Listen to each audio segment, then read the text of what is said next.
Standing in that hallway, listening to 250 people celebrate inside while the coordinator explained why there was no seat for me, my own sister's wedding, I thought I'd hit rock bottom. I was wrong. The truth about what my family had done, what they were willing to do, was so shocking that when it finally came out, I couldn't believe any of it was real. They lied. They cheated me out of moments that should have been mine. And the worst part? They made me feel like I was crazy for being hurt. But here's what they didn't know. I had a secret weapon. Something that would turn their fairy tale into a nightmare.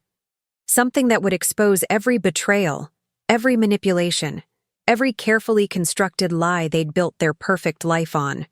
My sister had 250 people at her wedding reception, but not one seat for me. What happened next? Let me tell you about revenge, payback, and what real justice looks like when you finally stop being everyone's second choice. I stood outside those ornate double doors, hearing the muffled laughter and clinking glasses from inside. 250 people. That's how many guests my sister Rachel had at her wedding reception. But when I tried to walk in, a coordinator with a clipboard and a tight smile stopped me cold. "I'm sorry, ma'am, but your name isn't on the seating chart." I couldn't believe what I was hearing. I'm her sister, her only sister. And there I was, dressed in the outfit I'd spent weeks choosing, holding a gift I'd carefully wrapped, standing in a hallway like some uninvited stranger while everyone I grew up with celebrated inside without me. The coordinator kept apologizing, saying something about limited space and last-minute changes. Limited space. For 250 people, but not for me. I felt humiliated, standing there while waiters brushed past me with trays of champagne, while distant cousins I barely knew walked right by me into the reception. 32 years of being Rachel's sister, and this is what it came to. This wasn't just about a wedding. This was about every birthday where she got the bigger cake, every Christmas where her presents took up half the living room, every achievement of mine that Mom brushed off because Rachel had something shinier to show. I called Mom right there from the hallway, my hands shaking. "There must be some mistake," I said, trying to keep my voice steady. But she just sighed. That same tired sigh I'd heard my whole life whenever I wanted something Rachel already had. "Sweetheart, space was limited. Rachel and Connor had to make tough choices. You understand, right?" No. I didn't understand. I didn't understand how my own mother could stand there and defend this betrayal. I didn't understand how my sister could look me in the eye 2 weeks ago and act like everything was fine, knowing what she was planning to do. Looking back now, I realize Rachel hadn't been speaking to me directly at all. Everything had been going through Connor. The truth hit me like ice water. This wasn't an oversight. This was a choice. Rachel had chosen to exclude me from the most important day of her life, and everyone in my family had gone along with it. I walked back to my car in a daze, past the elegant venue with its string lights and perfectly manicured gardens. Every step felt like proof of what I'd always suspected, but never wanted to admit. I was the backup daughter, the one they kept around for appearances but never really wanted at the table. The golden child had her perfect day, and I was the shadow she'd finally managed to erase. But here's what Rachel didn't know. Here's the shocking secret that was about to turn her fairy tale into a nightmare. That beautiful house she and Connor had been living in for the past 3 years, the one with the breakfast nook and the garden she was always posting on social media, that house belonged to me. My grandmother left it to me in her will, and I'd let Rachel stay there rent-free because I thought family meant something. I thought being a good sister would eventually matter. I was so wrong it almost made me laugh. Sitting in my car, watching guests arrive in their cocktail dresses and expensive suits, I made a decision. I pulled out my phone and opened my email. My lawyer's contact information was right there, like fate had put it in my hands at exactly the right moment. If Rachel wanted to treat me like I didn't exist, then maybe it was time she learned what it felt like to lose everything. The revenge wasn't going to be loud or dramatic. It was going to be legal, cold, and absolutely devastating. And she wouldn't see it coming until it was way too late. I didn't sleep that night. I kept replaying the scene outside those doors, feeling the shame burn through me over and over again. But somewhere around 3 in the morning, the shame turned into something else, something harder, something that felt a lot like clarity. Rachel and Connor were going to Hawaii for 2 weeks, posting sunset photos and pretending to be the perfect couple. Meanwhile, I was going to dismantle the life they'd built on my generosity. The irony was almost beautiful. They were celebrating their new beginning while I was preparing their rude awakening. Monday morning, I called Jerome, my attorney. He's handled my grandmother's estate and a few other legal matters over the years, so he knew the situation with the house. "Jerome, I need to start eviction proceedings," I said, my voice steadier than I expected, "against my sister and her new husband." There was a pause on the line. Then he asked me if I was sure, if I'd thought this through, all the reasonable questions a good lawyer asks. I told him I'd never been more sure of anything in my life. This wasn't about being petty. This was about reclaiming my dignity after a lifetime of being treated like I was less than. The house had been sitting in a legal gray area for 3 years. Rachel moved in right after Grandma died, saying she needed a place just temporarily while she figured things out. I never asked for rent because she was family, and because some part of me still hoped that if I was generous enough, kind enough, giving enough, she'd finally see me as worthy. But there was no formal lease, no rental agreement, nothing in writing. Which meant, legally, she and Connor were occupants without written terms, basically guests in my property. And guests can be asked to leave with proper notice. Jerome explained the process. Under state law where I live, I needed to give them a formal written notice. Since there was no lease, they were considered month-to-month occupants at best. Either way, I could require them to vacate with 30 days' notice. "But here's where it gets interesting," Jerome said, and I could hear the slight smile in his voice. "If you issue the notice today, the 30-day clock starts now. I'll arrange for a process server to deliver it the day they return from their honeymoon. They'll walk in the door and find someone waiting with legal papers. They'll have exactly enough time to realize their dream home isn't actually theirs."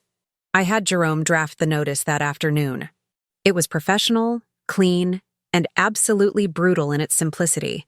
"You are hereby notified that your occupancy at the property located at—" I read it 3 times, feeling a strange mix of power and pain. This was real. This was happening. I was about to blow up my sister's life the same way she'd blown up mine at her wedding. The difference was, my revenge was legal. My payback was justified. And unlike her public humiliation of me, this was going to be a private devastation that would force her to finally face consequences. I signed the document, Jerome had it notarized, and we scheduled the process server. The notice would be hand-delivered the afternoon they returned, right when they were probably still unpacking their honeymoon luggage and planning their future in what they thought was their home. I imagined Rachel's face when she opened the door to find a stranger with legal papers, reading those words, and finally understanding what betrayal feels like. Part of me felt guilty, but a bigger part of me felt something I hadn't felt in years when it came to my family. Powerful. For once, I wasn't begging for scraps of attention. I was serving justice, cold and legal and completely deserved. Mom called me the day after Rachel and Connor got back. I knew what was coming before I even answered. Her voice was tight, controlled, the way it always got when she was about to defend Rachel and attack me. "Rachel." "Sorry, I meant Lindsay," she corrected herself, like she'd been talking about my sister so much she'd mixed up our names. Even now, even in this. What is this nonsense about evicting Rachel? She just got married. How could you do something so cruel? Cruel. That word sat in my chest like a stone. I'd been excluded from my own sister's wedding reception, humiliated in front of people I'd known my entire life. And I was the cruel one? "Mom, that's my house," I said slowly, like I was explaining something to a child. "Grandma left it to me. Rachel's been living there for 3 years without paying a single dollar in rent. I think I've been more than generous." But Mom wasn't hearing it. She never heard it when it came to Rachel. "You're being petty," she said. And there it was. The accusation that had followed me my whole life whenever I dared to stand up for myself. "Space was limited," I repeated back to her, throwing her own words in her face. "That's what you told me at the wedding, remember?" "Well, Mom, space is limited in my house too, and I've decided Rachel and Connor don't fit anymore." I could hear her breathing on the other end, that sharp intake that meant she was about to launch into a lecture about family and forgiveness, and all the things she'd never once asked Rachel to consider when she was treating me like garbage. But I didn't give her the chance. "I've made my decision. The eviction notice is legal and final. They have 30 days. The accusations started flying after that. I was jealous. I was bitter. I couldn't stand to see Rachel happy. Every insult was something I'd heard before, just remixed for this new situation. What Mom didn't understand, or didn't want to understand, was that this wasn't about jealousy. This was about self-worth. For 32 years, I'd accepted being the daughter who didn't matter as much, the sister who could be erased from important moments, the family member whose feelings were always secondary. And I was done. I was done shrinking myself to make Rachel's life more comfortable. When I hung up on Mom, my hands were shaking, but my resolve was solid. I'd expected this.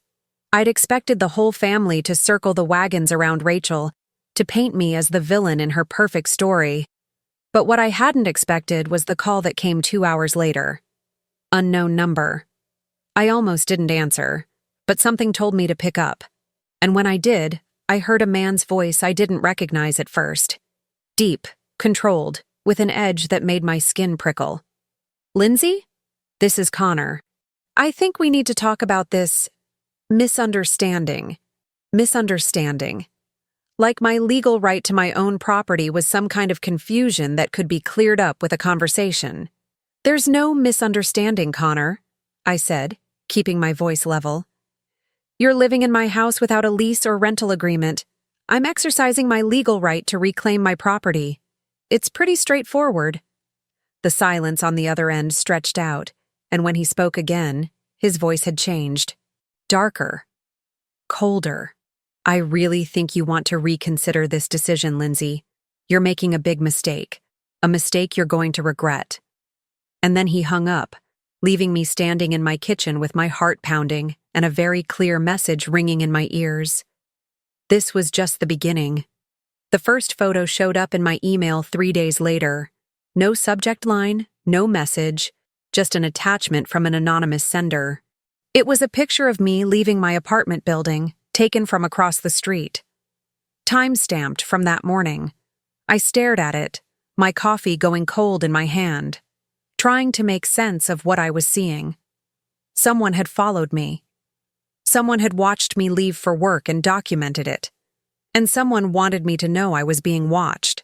The second photo came the next day. Me at the grocery store, reaching for a carton of milk. Then another one. Me walking into my gym. Each photo was clearer than the last, like whoever was taking them was getting bolder, getting closer. No words, no threats, just images that said louder than any message could. "We see you. We know where you go. We can get to you anytime we want." I couldn't believe this was happening. This wasn't just family drama anymore. This had crossed into something darker, something that made me check my locks twice before bed and look over my shoulder every time I left my apartment. I called the police, but without direct threats, there wasn't much they could do. "It's concerning," the officer said, which was possibly the understatement of the century. "But unless they make explicit threats or attempt contact, we can't really intervene. Keep documenting everything and call us if it escalates." If it escalates. Like being stalked and photographed wasn't already an escalation. I saved every email, every image, building a file that I hoped I'd never need but was terrified I would. The backstabbed feeling from the wedding was nothing compared to this violation of my safety. Then the messages started. Anonymous texts from burner numbers. "You should drop the eviction. This isn't going to end well for you. People are talking about you, Lindsay. Saying things. Bad things. Each message was vague enough to avoid being an explicit threat, but specific enough to make my anxiety spike every time my phone buzzed. I stopped sleeping well. Every car that parked too long on my street felt suspicious. Every stranger who glanced my way felt like a potential threat. Connor's warning echoed in my head. "You're going to regret this." And suddenly, I was starting to understand what he meant. The worst part was the isolation. I couldn't tell Mom. She'd already made it clear whose side she was on. I had friends, but the shame of admitting what was happening kept me from reaching out, and part of me feared involving them in something this dangerous. I was alone in this fight, and whoever was behind these messages knew it.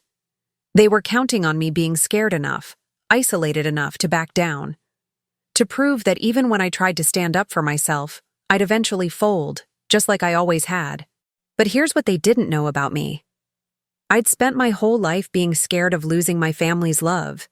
Now that I'd already lost it, I had nothing left to lose. I forwarded everything to Jerome.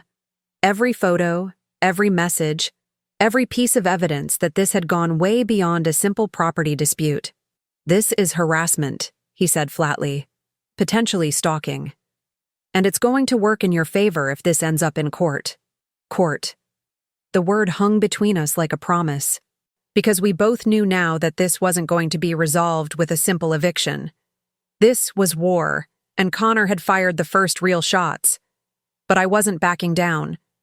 If anything, the intimidation made me more determined. They wanted me scared? Fine. I was scared. But I was also furious, and fury is a much better fuel than fear.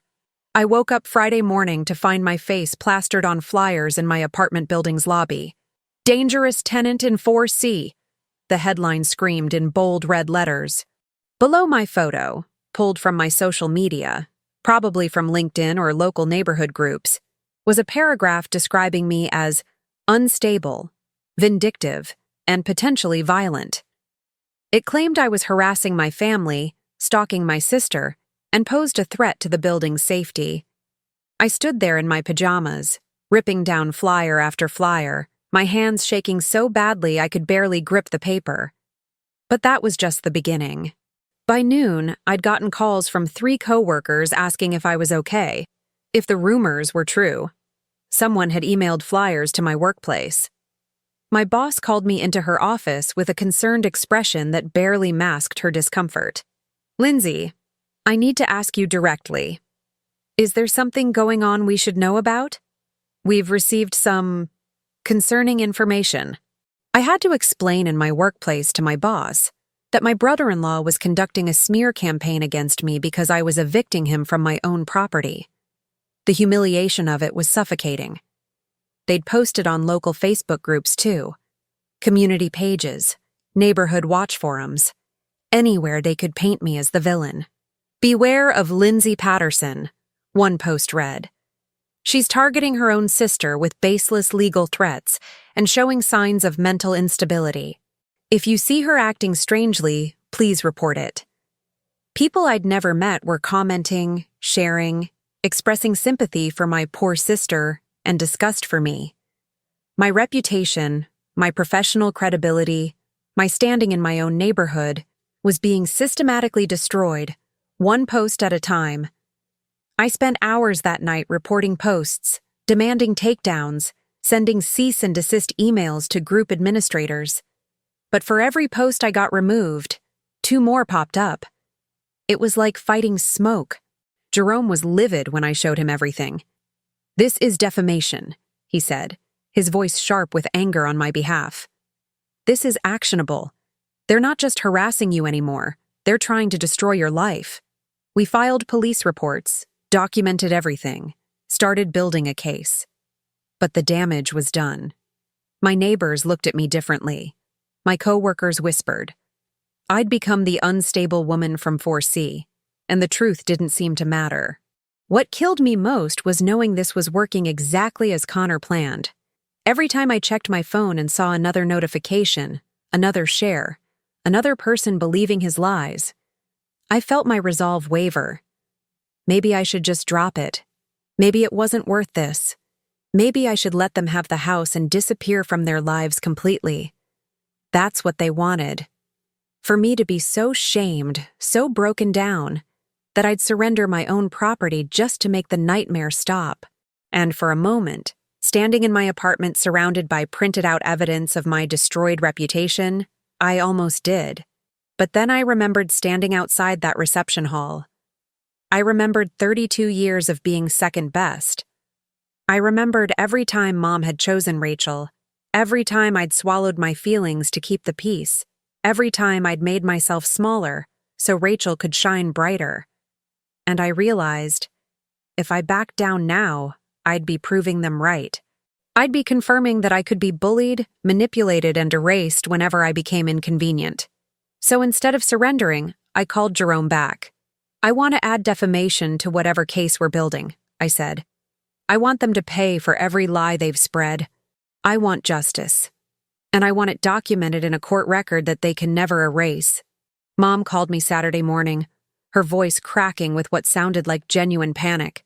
Lindsay, you need to come to Memorial Hospital right now. It's Rachel. She collapsed last night from stress.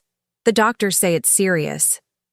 My first instinct was guilt, that old, familiar guilt that had controlled me my entire life. Had I done this? Had my eviction notice actually made my sister sick? But then Mom added, the doctors say this kind of stress-induced episode could have been prevented if you'd just been reasonable. This is on you, Lindsay. I drove to the hospital anyway because despite everything, she was still my sister. But the scene that greeted me was pure theater. Rachel was sitting up in bed, looking pale but perfectly fine, with Connor holding her hand and Mom dabbing at her eyes. When I walked in, Rachel turned her face away like she couldn't bear to look at me. How could you do this to her? Connor asked, his voice dripping with theatrical concern. Your own sister and you're putting her through this trauma? For what? A house? A nurse came in to check Rachel's vitals, and I watched carefully. Normal blood pressure, steady heart rate. No monitors, no IV, nothing that suggested she was actually in serious medical distress. The doctors had mentioned a stress episode, but watching her now, the inconsistencies were obvious. This wasn't a collapse. This was a performance, designed to make me look like the monster who'd hospitalized her own sister. The whole family betrayal had reached new levels of manipulation, and I was supposed to stand there and apologize, to take back the eviction, to surrender everything because Rachel had faked a medical emergency. But then Connor pulled out a folder. Since you're here, he said, his tone shifting from concerned to businesslike in a way that made my skin crawl. We should clear up this property confusion once and for all. We had our lawyer look into it, and it turns out there's been a transfer of deed that you might not be aware of. He slid papers across the hospital tray table toward me. Official-looking documents with a county seal, dated 6 months ago, showing a transfer of property ownership from Lindsay Patterson to Rachel Patterson, with what looked exactly like my signature at the bottom. I couldn't believe what I was seeing. The shocking audacity of it was almost impressive. They'd forged legal documents. They'd faked my signature on a property transfer and were presenting it to me in a hospital room like it was legitimate proof. This is fake, I said, my voice surprisingly steady despite the adrenaline flooding my system.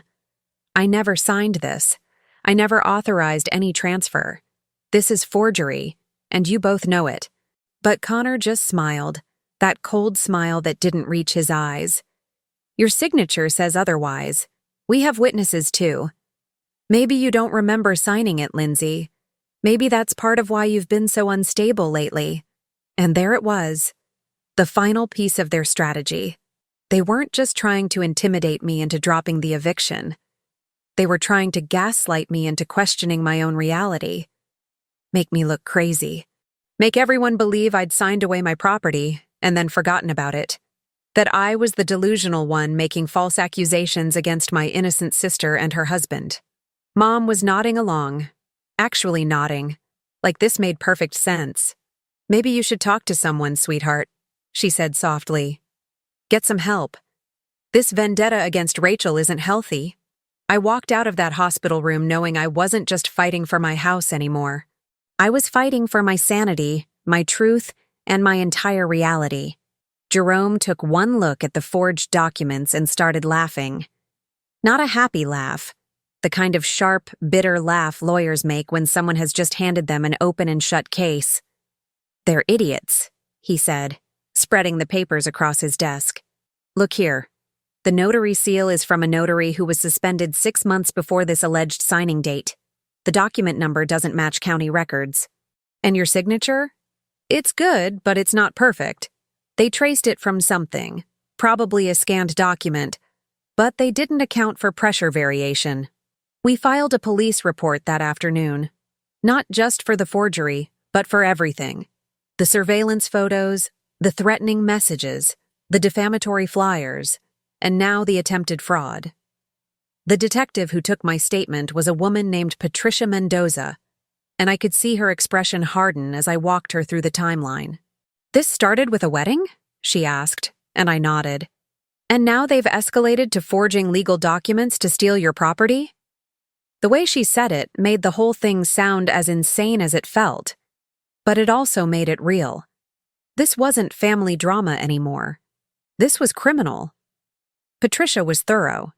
She documented everything, made copies of all the evidence Jerome and I had compiled, and even pulled security footage from my apartment building showing the day the flyers appeared. "We're going to investigate this seriously," she told me, and for the first time in weeks, I felt like someone was actually on my side. Not because they were family or because they owed me something, but because what was happening to me was wrong. Objectively, legally, morally wrong. That validation meant more than I could express.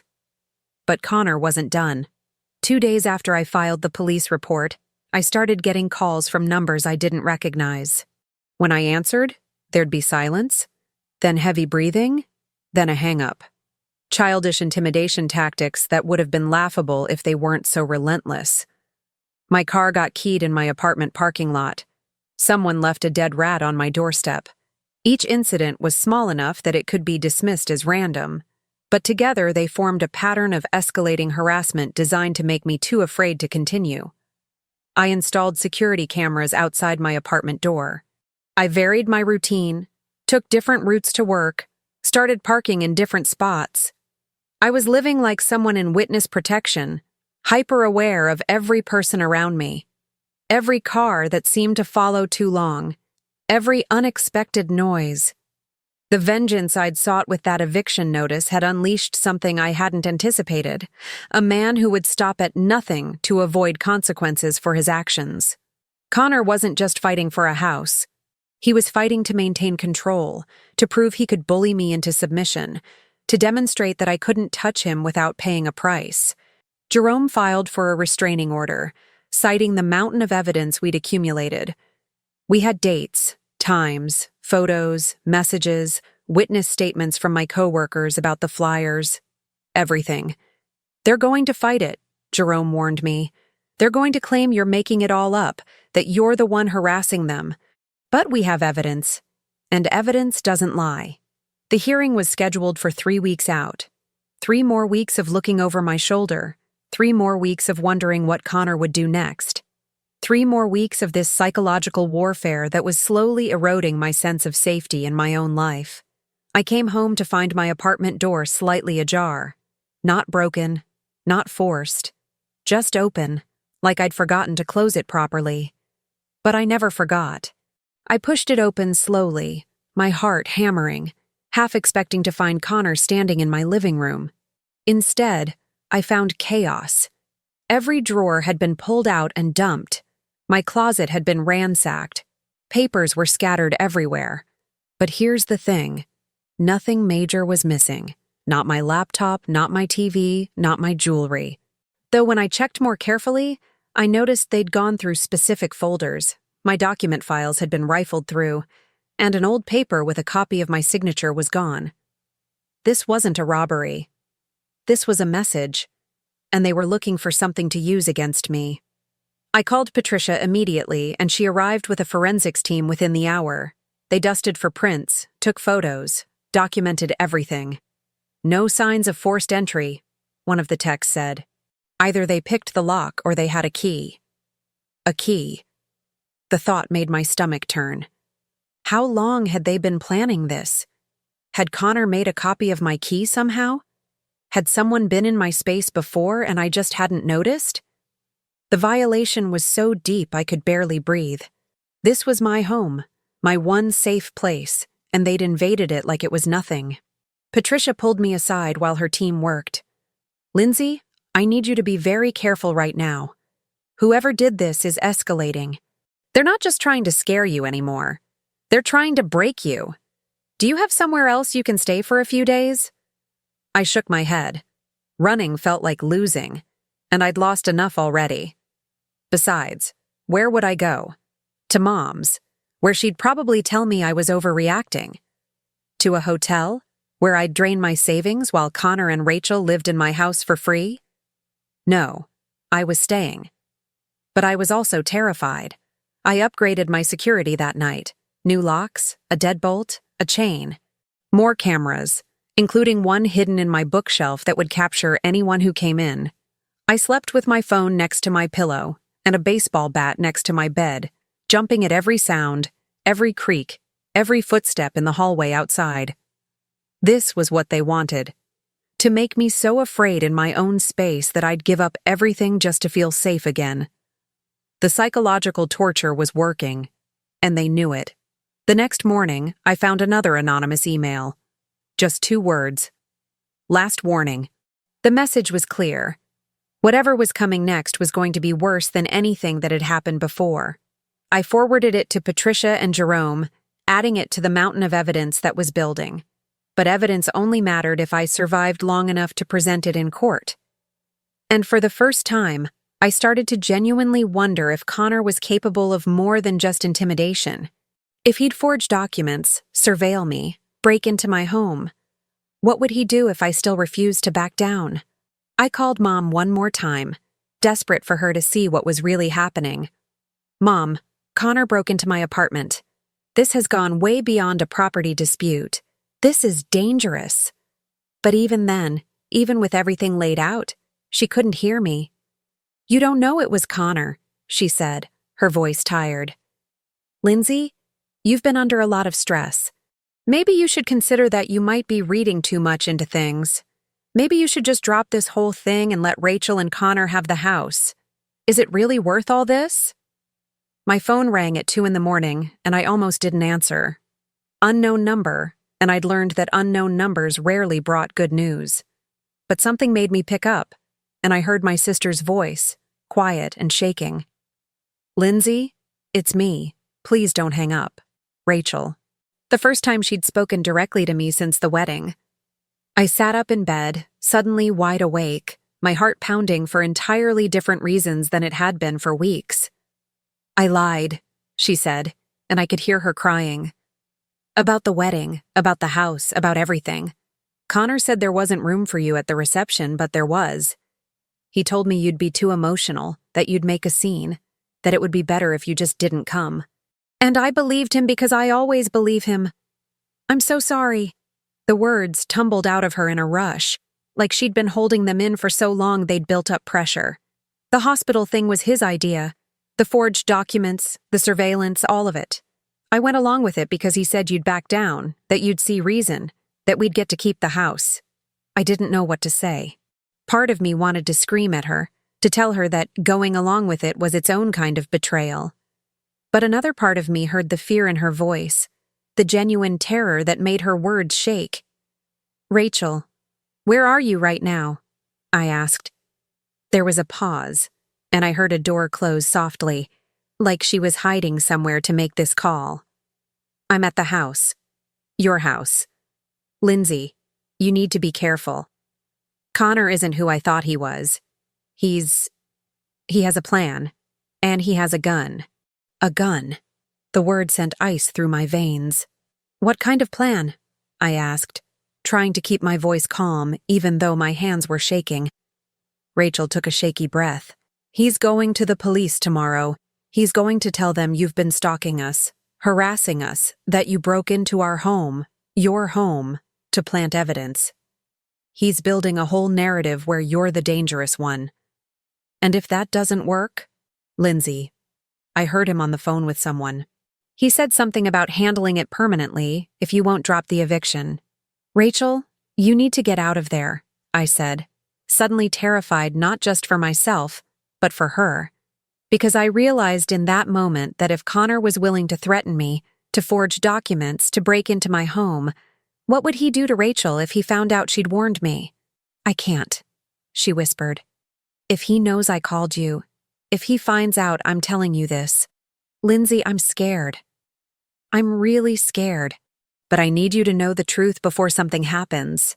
I need you to know that I'm sorry, that I see now what he is, what I let him turn me into. We stayed on the phone for 20 minutes, Rachel telling me everything. How Connor had isolated her from her friends, convinced her that I was jealous and vindictive, manipulated her into believing that keeping the house was their right, how he'd forged my signature himself and pressured her to back up his story, how the whole family drama had been his production from the start, and she'd been too wrapped up in being the golden child to see she was really just his puppet. He showed me the gun last week, she said it was for protection. But Lindsay, the way he looks at me now when I question him, I think he'd use it. When we finally hung up, I sat in my dark bedroom trying to process everything. My sister, the one who'd excluded me, humiliated me, betrayed me, had just saved my life. She'd risked her own safety to warn me. And suddenly the whole story shifted. Rachel wasn't the villain. She was Connor's victim too, just a different kind. The golden child treatment, the favored daughter status, it had all made her vulnerable to exactly the kind of manipulator who knew how to exploit someone desperate to maintain their perfect image. And now we were both in danger because I dared to enforce boundaries he couldn't control. Patricia took Rachel's warning seriously. Within hours, she had surveillance set up on my building and plainclothes officers monitoring the situation. If he makes a move, we'll be ready, she promised me. But she also said something that chilled me. Lindsay, you can't go to that house. You can't confront him. If he's armed and desperate, there's no telling what he might do. I agreed, promised to stay safe, to let the police handle it. But some part of me, the part that had stood outside that reception hall, that had been erased and dismissed my whole life, wanted to face him. I went anyway. I know it was stupid. I know it was exactly what Patricia told me not to do. But I couldn't help feeling like if I didn't confront this myself, I'd spend the rest of my life running from it. I drove to the house, my house, as the sun was setting, my phone in my pocket with 911 already dialed, just needing me to hit send. I didn't tell Patricia I was going. I didn't tell Jerome. I just went, pulled by some combination of rage and the need for closure that I couldn't explain if I tried. Connor was waiting for me, like he knew I'd come, like he'd been planning for this exact moment. He opened the door before I could even knock, and I saw it immediately. The cold calculation in his eyes, the way his hand rested too casually near his waistband. Lindsay, he said, his voice almost gentle. I wondered if you'd show up. Rachel said you might. Come in. Let's settle this like adults. Every instinct screamed at me to run, but I stepped inside because I needed to see this through. I needed to look him in the eye and not flinch. Where's Rachel? I asked, scanning the living room. It looked different than I remembered, colder, more staged. She's resting, Connor said, closing the door behind me. This has all been very stressful for her, for all of us. But it doesn't have to be this way, Lindsay. You could drop the eviction. We could tear up those police reports. We could all just move forward and forget this happened. He was offering me a way out, but it wasn't a real offer. It was a test. He wanted to see if I'd break, if I'd surrender, if I'd prove that 32 years of conditioning would win out over a few weeks of resistance. No, I said simply. And I watched his expression change. The fake concern melted away, leaving something harder and more dangerous underneath. That's disappointing, he said, and his hand moved toward his waistband. You know, Lindsay, I've tried to do this the easy way. I've tried to make you understand that you're not wanted here, that you're not needed, that the world would be better if you just disappeared. But you keep pushing, keep fighting, keep acting like you matter. Time seemed to slow down. I saw his hand moving, saw the glint of metal, and my finger moved toward the send button on my phone. But before anything else could happen, Rachel stepped out from the hallway. And she was holding her phone, recording everything. "Connor, stop," she said, her voice stronger than I'd ever heard it. "I called the police before she got here. They're already outside waiting for my signal, and I've recorded everything. Your threats, your plans, all of it. It's over." Connor froze, confusion and rage warring on his face. "You called them? Rachel, what have you done?" But Rachel just looked at him with something that might have been pity. "I called them because I'm not going to let you hurt her. I'm not going to let you hurt anyone else. You're done, Connor. We're done." The police came through the door 30 seconds later, Patricia in front with her weapon drawn and her team behind her. Connor tried to run, actually tried to make it out the back door, but they had the exits covered. I watched them take him down in my grandmother's kitchen, watched them pull the gun from his waistband, loaded, safety off, ready to use. Patricia looked at me with an expression that said, "I told you not to come here," but also something like relief that I was alive to be lectured. They found everything when they searched the house. A burner phone with messages coordinating the surveillance, printed copies of the forged documents with practice signatures in a notebook, photos of me on his laptop, dozens of them, documenting my movements for weeks. A detailed plan written out like a project proposal, outlining how to neutralize the Lindsay problem, starting with intimidation, escalating to defamation, and ending with something he'd coded as final resolution. Looking at that plan, knowing how close he'd come to executing it, made my knees weak. Rachel gave her statement that night, admitting to everything: the wedding exclusion, the fake hospital visit, her knowledge of the forged documents. "I'll take whatever consequences come," she told Patricia, her eyes red from crying but her voice steady. "I deserve them."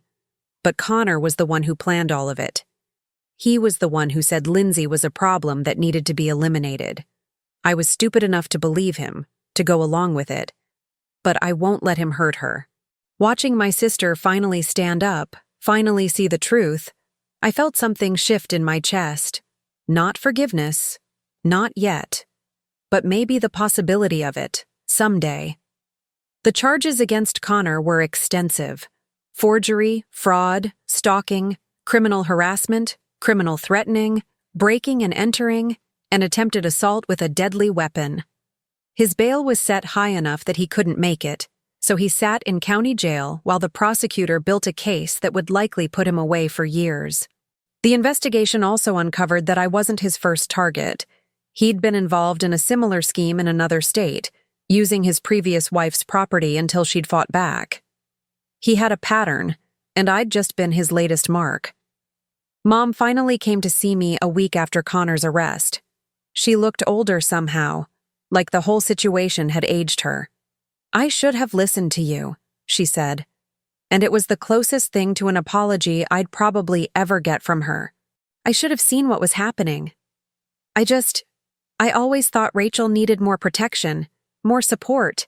I didn't realize I was enabling her to make terrible choices. We sat in silence for a long time after that, both of us processing the wreckage of our family. The golden child narrative had poisoned all of us, just in different ways. Rachel moved out of the house, my house, the day after Connor's arrest. She'd gotten her own apartment, something small she could actually afford, and was starting therapy to work through the manipulation and abuse she'd endured. "I don't expect you to forgive me," she told me as we packed up her things. "I excluded you from my wedding. I let him terrorize you. I participated in trying to steal your property. I was awful, Lindsay. And I have to live with that." I helped her carry boxes to her car, and we worked in silence mostly. But it was a different kind of silence than before. Not hostile, just heavy with truth. The trial took 6 months. Connor fought every charge, claiming he'd been trying to protect his wife from her unstable sister. But the evidence was overwhelming. The forged documents with the debunked notary seal, The surveillance photos with date and time information that Jerome said forensic experts could verify through digital metadata where it existed. The threatening messages traced back to his devices, the recordings Rachel had made.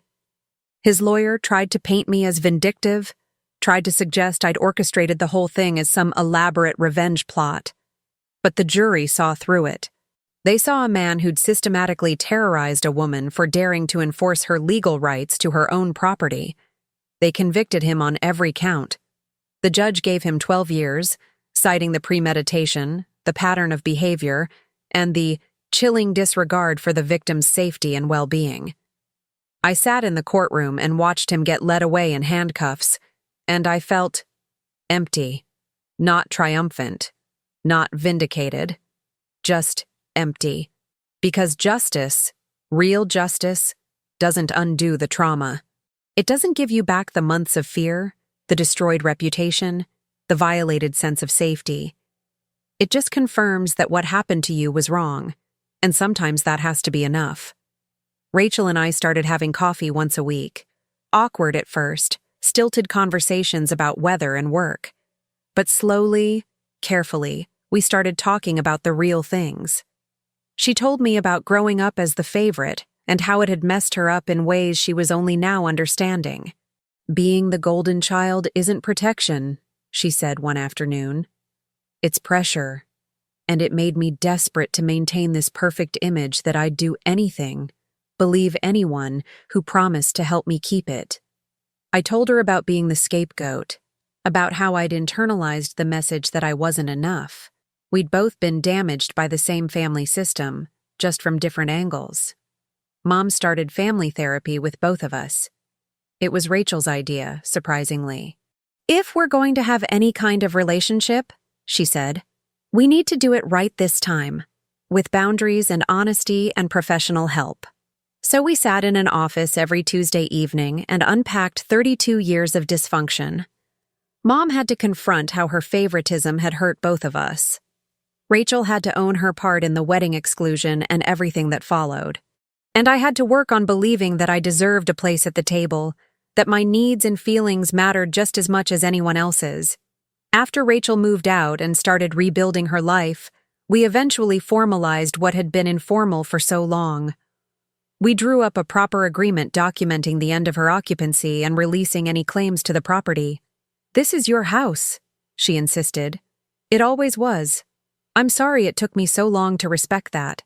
It was closure, legal, clear, and honest. What we created wasn't a landlord-tenant relationship, but something more important, a boundary. A written acknowledgement that the house was mine, that she had no right to it, and that our relationship going forward would be built on respect, not assumptions. The scars from that year will probably never fully fade. I still check my locks twice before bed. I still tense up when I get messages from unknown numbers. I still have moments where I look over my shoulder, expecting to see Connor or someone he sent. But I also have something I didn't have before. Self-worth. The bone-deep knowledge that I deserve respect, that my boundaries matter, that I don't have to shrink myself to make other people comfortable. That standing up for myself isn't cruel or petty or vindictive. It's survival. People ask me sometimes if it was worth it. If keeping the house, pursuing the legal action, standing my ground was worth the trauma, the fear, the months of looking over my shoulder. And the honest answer is, I don't know. There's no version of this story where I don't get hurt. If I'd backed down, I'd have lost my property and confirmed every belief my family had that I could be pushed around. If I stood up, which I did, I got terrorized by a dangerous man and nearly lost my life. Neither option was good, but at least the option I chose let me keep my dignity. Rachel and I will never have a perfect sister relationship. Too much has happened. Too many betrayals have piled up between us. But we have something now that might be more valuable. Honesty. We know the worst about each other. We've seen each other at rock bottom, at our most selfish and scared and broken. And we're choosing, actively and deliberately, to build something new from that wreckage. Not the sister relationship we thought we were supposed to have, but one that's real, with boundaries and consequences and actual respect. Mom came to understand eventually that her role in all of this wasn't neutral, that by always defending Rachel, always minimizing my feelings, always asking me to be the bigger person, she'd enabled a dynamic that nearly got me killed. I thought I was protecting her, Mom told me in therapy, crying. I thought because Rachel seemed more fragile, more in need, that she was the one who needed defending. I didn't see that I was abandoning you in the process. I'm sorry, Lindsay. I'm so sorry. It didn't fix everything, but it was a start. The house sits there now, exactly as it was when my grandmother left it to me. I've thought about selling it, about cutting all ties to that chapter of my life. But something stops me. Maybe because it represents the moment I finally stood up for myself. Maybe because it's proof that I won, that I survived, that I didn't let them break me. Or maybe I just like knowing that the formal agreement we signed, the one that documented the end of Rachel's occupancy and her acknowledgement that the house was always mine, sits in my files as proof that boundaries matter.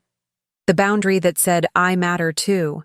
Connor writes to me sometimes from prison, letters that his lawyer probably tells him not to send, apologizing and threatening in equal measure, trying to manipulate me even from behind bars. I don't read them anymore. I have Patricia collect them as evidence of continued harassment, and I let the legal system handle it. Because that's what I've learned. I don't have to engage with people who hurt me. I don't have to explain myself or defend my choices or make them understand. I can just choose differently. Choose safety. Choose peace. Choose myself. The karma of it all is almost poetic. Connor wanted a free house and ended up in a cell. Rachel wanted a perfect wedding and ended up divorced and in therapy. Mom wanted her golden child to be happy and ended up confronting how her parenting damaged both daughters. And me? I wanted my family to see me, to value me, to give me the same love and respect they gave Rachel. I didn't get that, but I got something better. I learned to see myself, to value myself, to give myself the love and respect I'd been begging from them. And that's a kind of justice no court could ever grant. So here's what I want to know. Have you ever been backstabbed by your own family? Have you ever stood up for yourself only to be told you're being petty, vindictive, cruel? Have you ever felt like the villain in someone else's story just because you finally decided your self-worth mattered more than keeping the peace? Drop a comment below and tell me your story, because I know I'm not the only one who's lived through this kind of family drama. Tell me about the moment you chose yourself over people who took you for granted. Tell me about your own journey to reclaiming your dignity. And if this story resonated with you, if it made you feel less alone in your own struggles with family betrayal, do me a favor, subscribe to this channel and hit that notification bell. Because there are more stories like this one, more truths about what happens when you set boundaries with people who think they're entitled to your sacrifice. More explorations of what karma really looks like when the people who humiliated you finally face consequences. You deserve to hear stories that validate your experience, that confirm you're not crazy for wanting justice, that remind you setting limits isn't cruelty. It's survival. So subscribe and let's keep having these conversations that nobody else wants to have. The ones that matter. The ones that might just save someone else from making the same mistakes I did.